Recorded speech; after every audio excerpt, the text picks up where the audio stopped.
स्वागत है आप सभी स्टूडेंटों का जेएमबी स्टडी भारत में। तो आज हम स्टडी करते हैं अंगद सर के साथ कक्षा 9वीं की गणित के अध्याय 9 व्रत का। ये व्रत का भाग नंबर 5 है, जिसमें हम जानेंगे प्रमेय 9.1 का संपूर्ण हल। व्रत की बराबर जीवाएं केंद्र पर बराबर कोण आंतरित करती हैं। ये प्रमेय 9.1 है, बहुत ज्यादा इंपोर्टेंट है। इसको हल करने से पहले यदि आपने हमारे चैनल जेएमबी स्टडी भारत को सब्सक्राइब नहीं किया है तो सब्सक्राइब कीजिए, ताकि इसी प्रकार की वीडियो आपको सबसे पहले मिल सके। तो आइए हम देखते हैं प्रमेय नंबर 9.1 क्या कहता है। तो प्रमेय नंबर 9.1 हमें दिया गया है, जिसका स्टेटमेंट दिया है व्रत की बराबर जीवाएं केंद्र पर बराबर कोण आंतरित करती हैं। कभी कभी आ जाता है क्वेश्चन सीधा लिखा हुआ, सिद्ध कीजिए कि व्रत की बराबर जीवाएं केंद्र पर बराबर कोण आंतरित करती हैं। ऐसा भी लिखा आ सकता है। तो सबसे पहले हमें देखना है कि क्या दिया गया है और क्या सिद्ध करना है। और यहाँ दिया गया हमें व्रत दिया गया है, तो व्रत बनाना पड़ेगा, उसकी जीवाएं भी बनानी पड़ेंगी, बराबर दो जीवाएं, उसका केंद्र भी मानना पड़ेगा। ठीक है, तो हमें जो दिया है सबसे पहले वो लिख लेते हैं और जो ज्ञात करना है वो लिख लेते हैं। और उस सभी के पहले हमें एक व्रत को ड्रा करना पड़ेगा यहाँ पे। ठीक है, इस स्टेटमेंट के अकॉर्डिंग।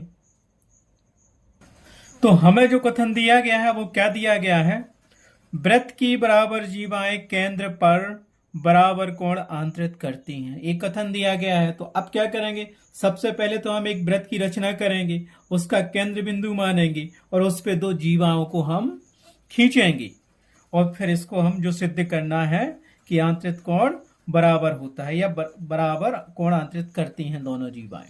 ठीक है, तो हम उसको बना लेते हैं। तो क्या किया, हमने एक व्रत की रचना कर ली। अब व्रत के इस मध्य बिंदु को बीचों बीच में क्या करो, इसको व्रत का अपन क्या मान लेंगे, व्रत का केंद्र मान लेंगे। अब व्रत के केंद्र को हम काय से डिफाइन करते हैं वो भी लिख लेते हैं कि व्रत का केंद्र O है। व्रत की रचना कर ली।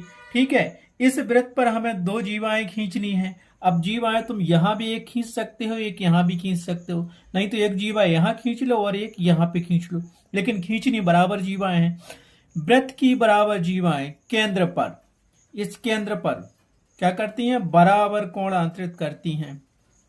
तो व्रत की दो बराबर जीवाएं खींचनी है, तो क्या करोगे, एक स्केल से पट्टी की सहायता से दो जीवाएं खींच लो, एक यहां से यहां तक खींच लो और एक यहां से यहां तक खींच लो और उनको नाम दे दो।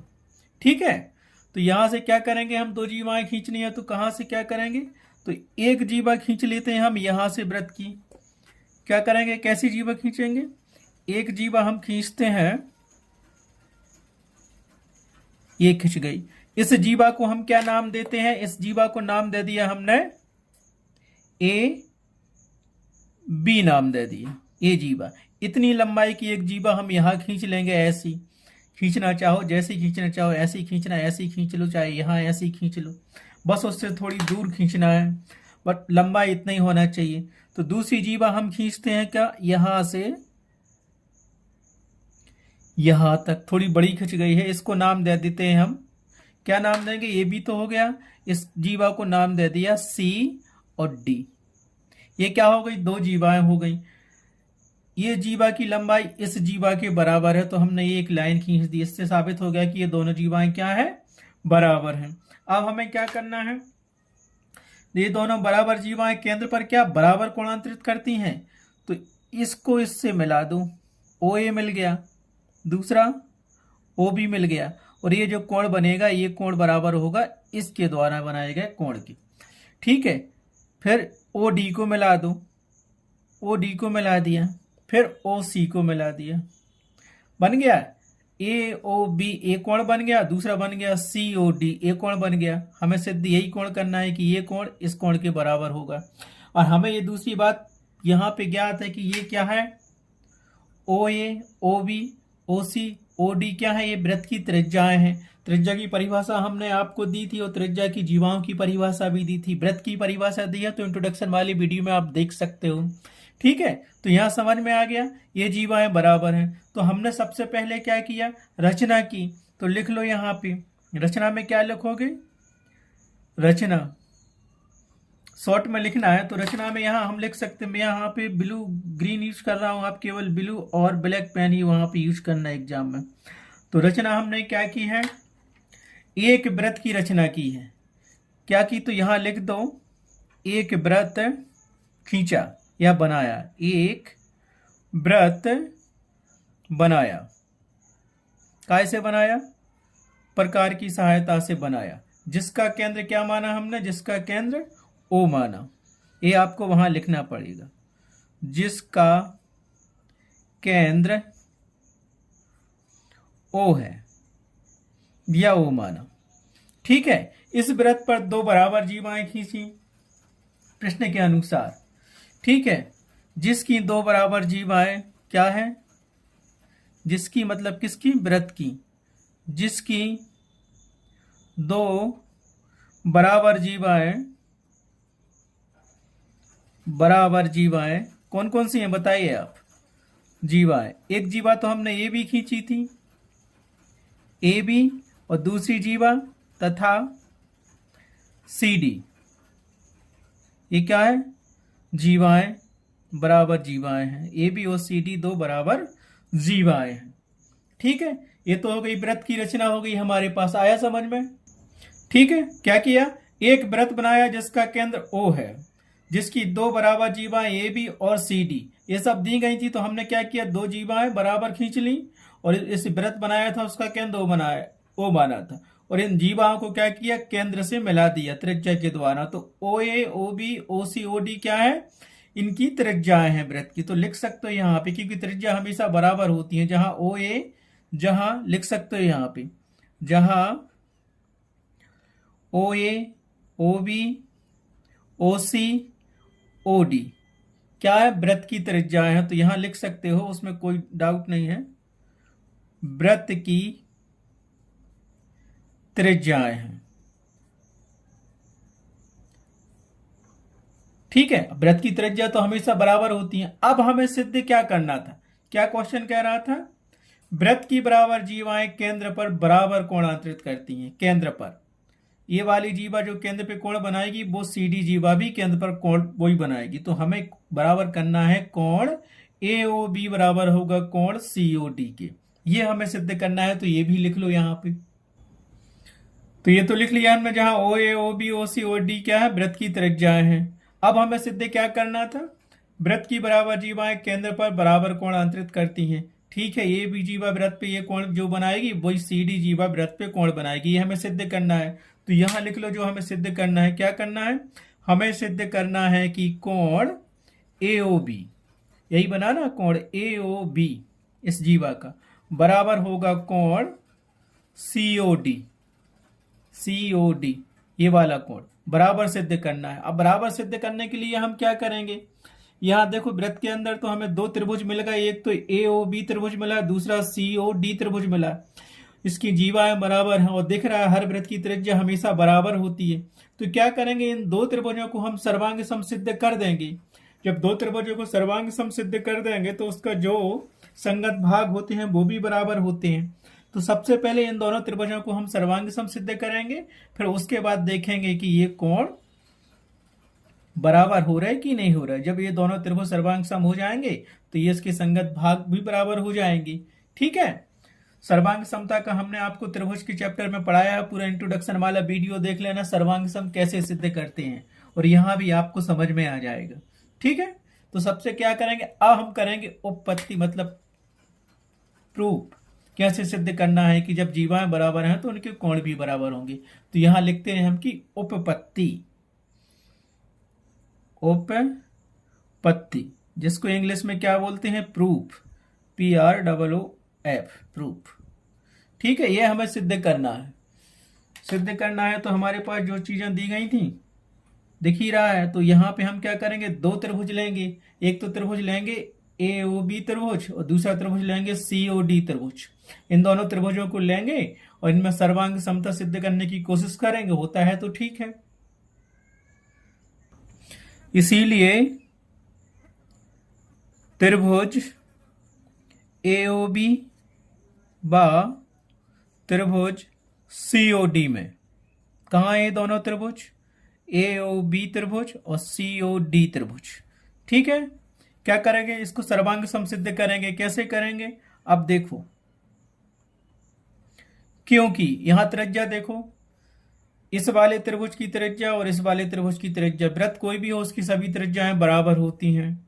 ठीक है, एक वृत्त के अंतर्गत हम अनगिनत त्रिज्याएं खींच सकते हैं। ठीक, तो यहां से हमें क्या मिलेगा, देखो, पहले वृत्त AOB त्रिभुज में OA बराबर क्या होगा, दूसरे वृत्त की त्रिज्या देखो OC। क्यों, ये वृत्त के अंदर बनी है और वृत्त के केंद्र से होकर यहां तक आई है, परिधि तक।